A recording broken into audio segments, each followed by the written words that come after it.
গরমের হালকা বিকেল, সূর্যের আলোয় নরম ছায়া বাগানের পাতায় পড়ছে।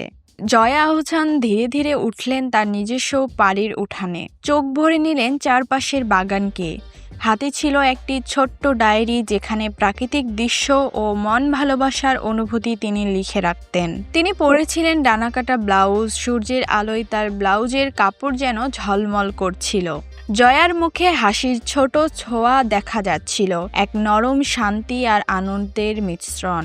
চারপাশে বাতাসে ফুলের সুবাস, পাখির কিচিরমিচির আর পাতার নরম শিশির ছোঁয়া, সব মিলিয়ে যেন এক অদ্ভুত সুর তোলে।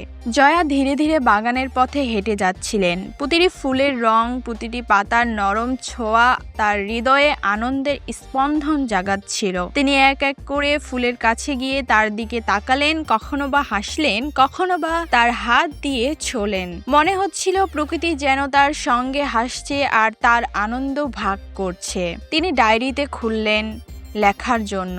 লিখলেন, পৃথিবীর সবচেয়ে সুন্দর দৃশ্য হলো একটি ফুলের রঙে, পাতার আলোয় আর ছোট ছোট হাসির ঝলকে।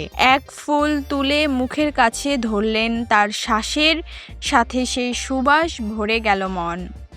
চোখের আনন্দের জল, কিন্তু তা ছিল খুশির অশ্রু। সূর্য ধীরে ধীরে ডোবার পথে।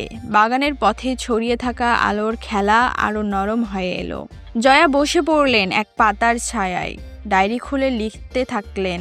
প্রতিটি শব্দে মিশেছিল বাগানের শান্তি, ফুলের সৌরভ আর সূর্যের মৃদু আলো। মনে হচ্ছিল এই ছোট দৃশ্যের মধ্যেই লুকিয়ে আছে এক অগণিত আনন্দ আর শান্তি।